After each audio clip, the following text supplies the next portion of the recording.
concerned, but a very good morning from wherever you're joining us. This is Good Morning Kenya, and you're just in time for the show. Coming up in the news this morning, families of abductees claim they are being trailed by strangers, and church cautions politicians against balkanizing the country. Human activities identified as a major threat to conservation efforts. All that coming up in the news this morning, including not business today, but sports. But let's start right there with the issue of abductions, where activists Bob Njagi and brothers Jamil and Aslam Longton, who were allegedly abducted in Kitengela, Kajiado County in August last year, are now accusing security agencies of tracking and threatening to block their search for justice. Addressing the media in Nairobi on Sunday, relatives of Steve Mbesi and Kalani Mwema, who were said to have forcibly disappeared from Lolongo, have also spoken of what they claim to be threats from unknown people, warning them against seeking answers on the whereabouts of their kin. That report with Joseph Wakungo.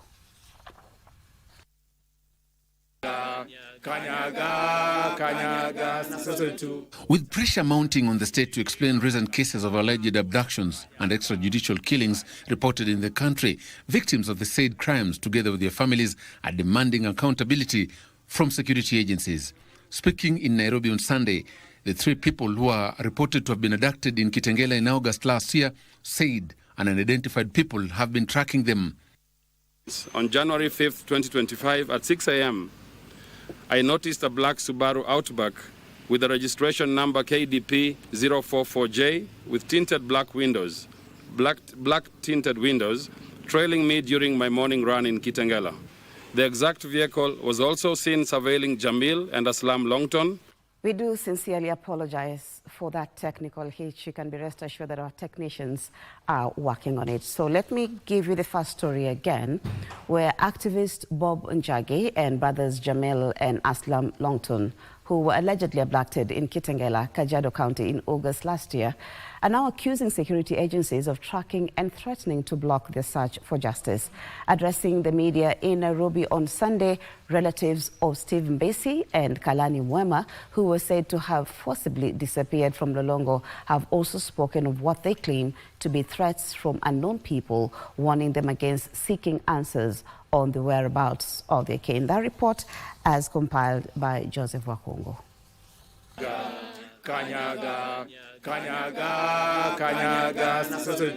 With pressure mounting on the state to explain recent cases of alleged abductions and extrajudicial killings reported in the country, victims of the said crimes, together with their families, are demanding accountability from security agencies.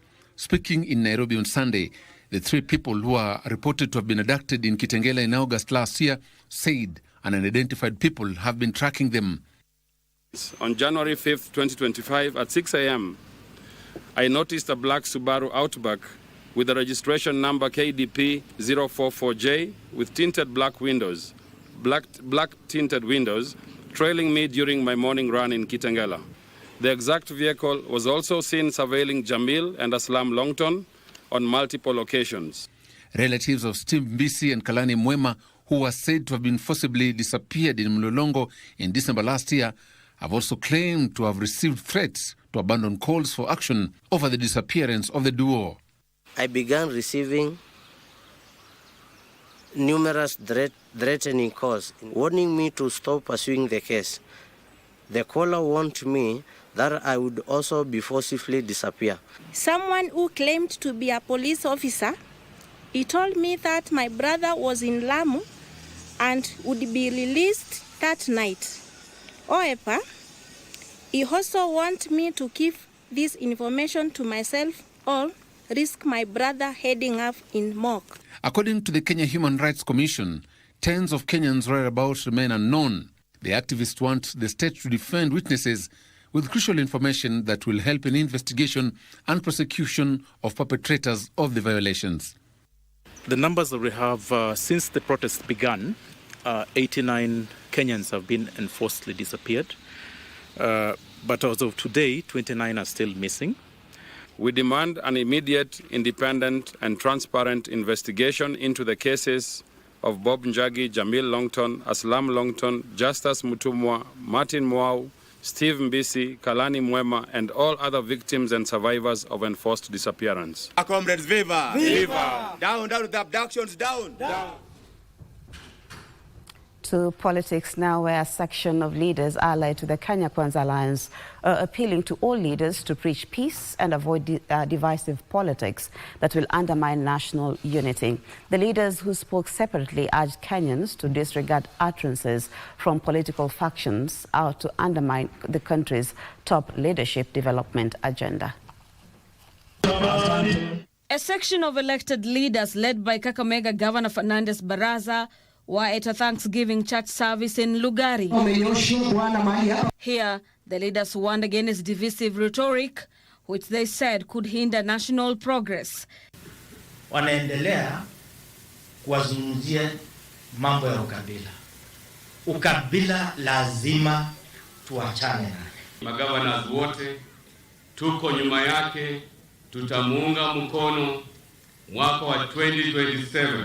The undertone resonating in the neighboring Uasin Gishu County during a fundraiser to support traders at Moi Bridge who had lost goods after a fire broke out. The leaders, led by Area Governor Jonathan B. and Kapseret lawmaker Oscar Sudi, took issue with leaders that they said are dividing the country. Sisi tukae na umoja wetu na tupendane. Leo mimi ni governor, mwingine atakuja kesho. Siku ile mwenye alikuwa pale. Na hii kazi tutamaliza. So tukae imara kama inji. Tuweke inji pamoja. Na tuombee wale ambao wanapotoshwa, wale ambao hawajui maneno ya Mungu. Ni wa kujenga barabara, ni wa kuweka stima, ni wa kuweka maji. Siasa itakuja 2027. Na ikikuja tutafanya. These are the section of leaders from Mount Kenya region defended Public Service Cabinet Secretary Justin Muturi over his stand over the abduction cases in the country. Kuna venye president ameelekezwa afanye kama ametosheka na a certain cabinet secretary. Meanwhile, Wiper leader Kalonzo Musyoka has urged Parliament to play its oversight role efficiently, calling upon the House to probe the efficiency of the new health fund SHA. Haraka iwezekanavyo waachilie hiyo kitu, warudi kwa NHIF ambao wangapi wanasema warudi kwa NHIF. Na wabunge muwe na ukakamavu. Naona juzi wamekutana wabunge huko Naivasha na wote wanakubaliana kwamba hii kitu haiwezekani. SHA haifanyi kazi. Huyo mama ameshikwa, amepelekwa mahakamani. Wiki hii wabunge wengi ni wa Kenya Kwanza wamesema kule Naivasha, ukweli tulipitisha sheria, tukaleta sera mbaya, SHA haifanyi kazi. And chaos erupted at a fundraiser for the victims of the Moi Bridge fire tragedy after supporters of two local leaders clashed. It was a free-for-all after supporters of Soy Member of Parliament David Kiplagat clashed with those of Area Governor Jonathan B. and security personnel. The fracas started after the Member of Parliament arrived at the venue of the fundraiser accompanied by his supporters. The legislator who is a critic of the governor, that is, used the event to dress down Governor B, accusing him of poor service delivery and neglecting the township. But governors and leaders present defended Governor B over attacks from the legislator, accusing him of taking advantage of the situation to get political mileage.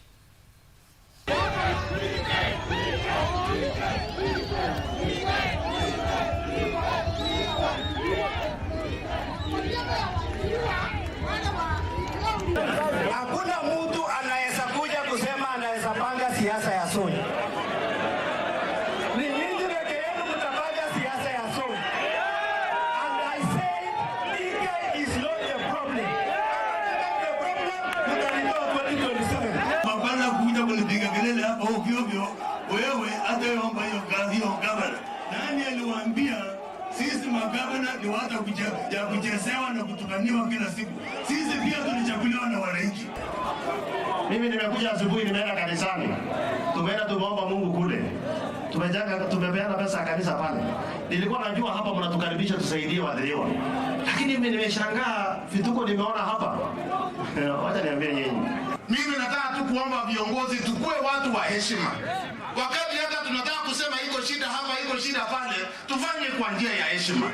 Tusikuwe na nafasi ya saa zingine tunaona wajumbe wengine wanazombea magavana kama watoto. Sisi sio watoto wenu. Let us be serious.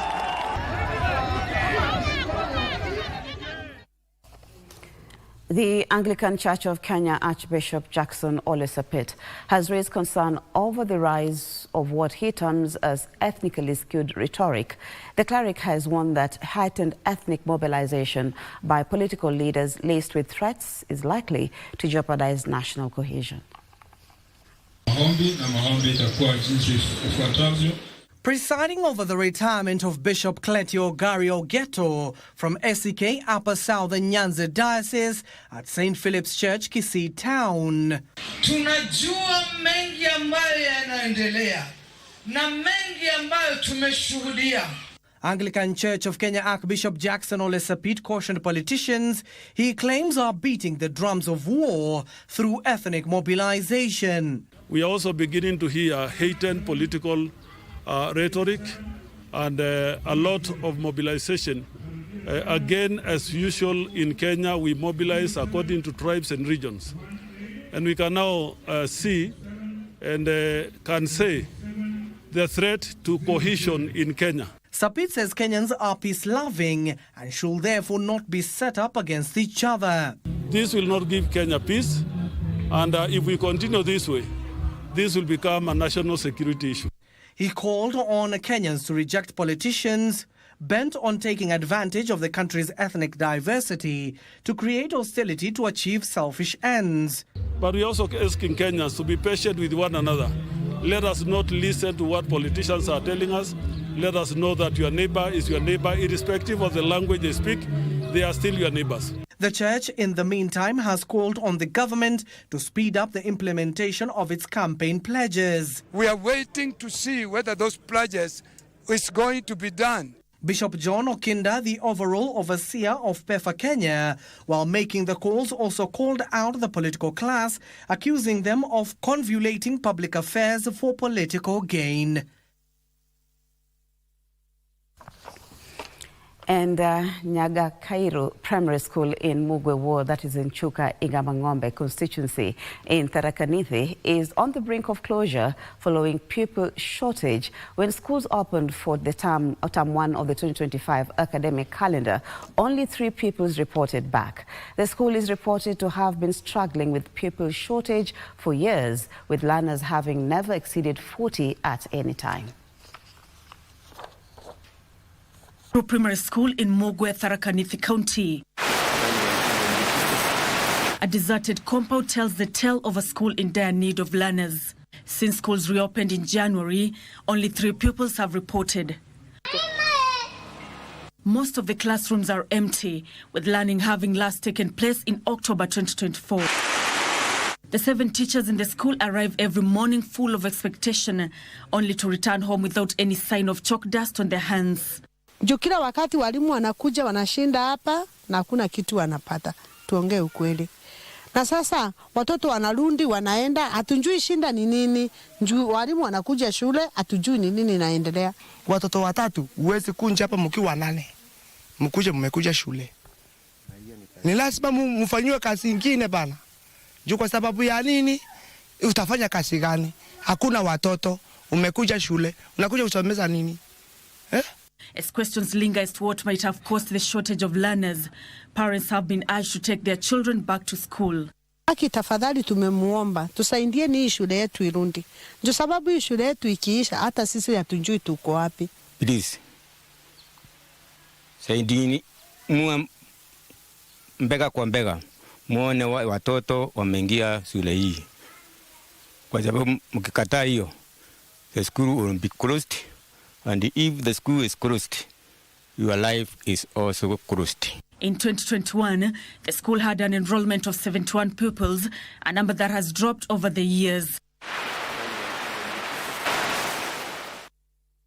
To matters environment now, where human activities on wetlands remain a major threat to conservation efforts. The slow progress of achieving meaningful results has alarmed environmentalists who have called for the adoption of proactive measures in the preservation of the ecosystem. The stakeholders spoke during the World Wetlands Day celebrations that focused on protecting wetlands for a common future. Timothy Kipnusu reports. On Sunday, environmentalists across the country converged at the Alliance Boys High School in Nairobi as Kenya joined the rest of the world to commemorate the World Wetlands Day. Calls for stakeholders to join hands in conserving and protecting water towers were made. Speakers at the celebrations raised concern on the encroachment levels in wetlands, warning that major water towers were slowly hurtling towards being wastelands. Wetland ecosystems are vulnerable to uncontrolled human activities that negatively impact on their ecological health, consequently causing loss of ecological functions. Encouragement of wetlands for agriculture, settlements, industrial and infrastructural development has led to loss of many wetlands in our country and globally. Human activities such as illegal settlement, pollution, overgrazing and quarrying have been cited as the most potent menaces to the ecosystem. Wetlands continue to face threats from climate change, from human activities. These challenges require urgent intervention to prevent further degradation. Kuna a lot of pollution coming from fertilizers. We have to work together so that we can conserve that. Speakers led by Environment Principal Secretary Festus Ngeno underscored the need for ensuring that punitive measures are applied on offenders. We have put punitive measures to ensure that we deter people who are interfering with Ondiri wetland. But even as we put measures to deter, we are also seeking to engage the residents to encourage and educate them on what they need to do and the benefits of the wetland to them. We believe in keeping the environment sustained because we look at the far into the future. How do we enable the generations to come to utilize or take advantage of what we are taking advantage today? The National Environment Management Authority, in the meantime, will coordinate the wetlands conservation initiatives across the country. We are planning to bring a one-stop shop for climate across the country to ensure that everyone is onboarded on climate and environmental settings. We feel that the government is recognizing the efforts that we, the stakeholders at Ondiri, are playing in protecting wetlands for our common future. So on what we can do to make sure our environment gets even better and what role we can play in terms of also contributing to the conservation of the environment and also for compliance to matters environment. Over 60 stakeholders have so far adopted wetlands for restoration nationwide. Meanwhile, coastal wetlands are facing unprecedented levels of degradation, heightened by climate change effects, rising human population and high poverty levels. According to Kwale County Forest Conservator Rua Masha, the major cause of degradation of the mangrove forest areas are forces from the community surrounding the forests. Tumekuwa na several challenges na mojawapo ambayo inakuwa a very big cause of degradation in the mangrove forest areas ni forces from the terrestrial kutoka kwa nchi kavu. I have a goal of planting 1 million trees by 2032 and also for 1 million trees in 5 minutes so that I can get into the Guinness Book World of Records. The celebrations were marked under the theme Protecting Wetlands for a Common Future. Thank you, Timothy Kipnusu. Now to matters health, where a family in Busia is appealing for financial aid to facilitate the treatment of their kin who is a cancer patient. John Ojanji, a seasoned journalist, has been battling prostate cancer, that is, for more than a year and is desperate in need of financial assistance to facilitate his medication and chemotherapy sessions at the Kakamega Referral Hospital.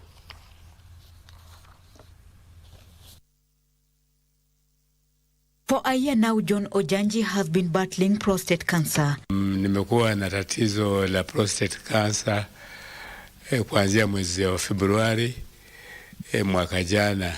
According to the family, Ojanji's diagnosis of the disease has been mentally, physically and financially draining. Over the past few months, Ojanji has undergone extensive tests, treatments and hospital visits, depleting his savings. We've really struggled. Mutibu, you also understand that Ugonja, it took a lot of our resources. Doctors have recommended continued chemotherapy sessions, but the cost of treatment and medication has taken a toll on Ojanji and his family. The rising medical costs have become overwhelming, and the family is now appealing for financial support to raise 4 million shillings to facilitate his medication and chemotherapy sessions at the Kakamega Referral Hospital. Huwa naenda kliniki za chemotherapy, na chemotherapy wanataka damu mwilini mwako ambayo sio chini ya 10. Chemotherapy yangu huwa kliniki naenda Kakamega. To support John Ojanji, you can channel your contributions to his M-Pesa number 0726951643.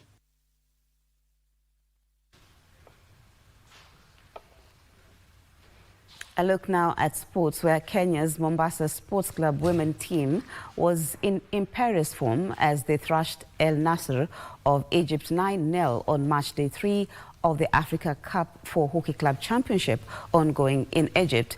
El Nasser were unable to contain the flow of attacks from the Kenyan side as they slumped to their biggest defeat of the tournament. Nigeria's Kada Queens were also at their very best, humiliating Kampala Hockey Club 7-0 in the other women match played yesterday. Their Nigerian counterparts, Plateau Queens, suffered a narrow 1-win loss to Samoa Club of Egypt.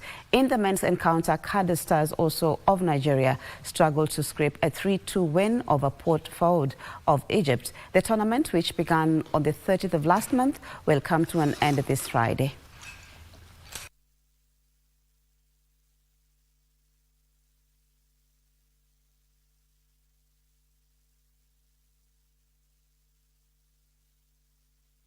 Where we end the news this morning. Thank you so much for your time, as always. My name is Marie Yambo, and my colleague Mike Migwi is already on standby. He'll be bringing you up to speed with matters politics on Eye on Politics.